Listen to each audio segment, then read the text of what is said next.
কেএলডিসির পক্ষ থেকে সবাইকে স্বাগতম। আমি আছি আপনাদের সাথে মোহাম্মদ রেজাদুল ইসলাম।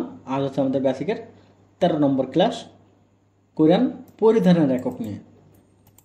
তো প্রথমে আমাদের রয়েছে সুদা। তো সুদা এই এককটি ব্যবহার করা হয় মাথায় বা চোখে, যেমন চশমা, টুপি ইত্যাদির ক্ষেত্রে আমাদের সুদা এককটি ব্যবহার করা হয়। তারপর রয়েছে ইবদা। ইবদা এই এককটি ব্যবহার করা হয় শরীরে, জামা প্যান্ট আপনি যাই পরেন না কেন শরীরে, সেক্ষেত্রে ইবদা ব্যবহার করা হয়।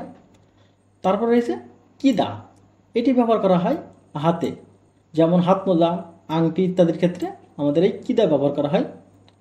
তারপর রয়েছে সিন্দা। এটি ব্যবহার করা হয় পায়ে, আপনি পায়ে কোনো কিছু পরলে, যেমন জুতা, পামোজা ইত্যাদির ক্ষেত্রে সিন্দা ব্যবহার করা হয়। তারপর রয়েছে মেদা। এটি ব্যবহার করা হয় টাই বাঁধার ক্ষেত্রে, এমনি মেদা শব্দের অর্থ বাধা বোঝায়। তারপর রয়েছে হাদা।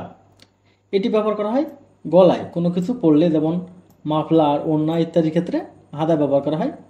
এবং সর্বশেষ যে এককটি রয়েছে সেটা হচ্ছে মেদা। এটি ব্যবহার করা হয় ঘাড়ে কোনো কিছু বহন করলে, আপনার ঘাড়ে কোনো কিছু বহন করার ক্ষেত্রে মেদা ব্যবহার করা হয়, যেমন ব্যাগ আর অন্যান্য কিছু যেগুলি ঘাড়ে বহন করা হয় সেগুলির ক্ষেত্রে মেদা ব্যবহার করা হয়। তো এই এককগুলি হচ্ছে পরিধানের একক।